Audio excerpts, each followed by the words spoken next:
I'm Tim from Clearview Window Cleaning and House Washing. I'd like to just go over a little window cleaning with you. Also, when we clean your windows and we do inside now, we use a soap that has a cleaner to clean it, a degreaser to degrease it if there's any grease that's on it.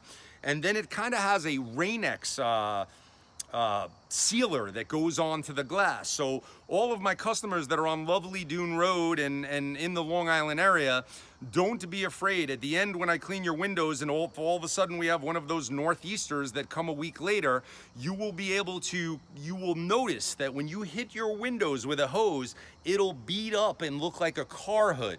This sealer that we put on the glass doesn't allow the dirt and the salt to stick to it for a certain period of time. So what you're gonna notice is after you spent the money to have the windows cleaned, and unfortunately if you get a rainstorm or a driving storm that pushes that salt water, don't be alarmed. Just simply take your hose, shoot the window with the hose. You'll notice that the salt will just bead off and you got yourself another window cleaning instead of calling me back. Although I'd love to have you call me back again.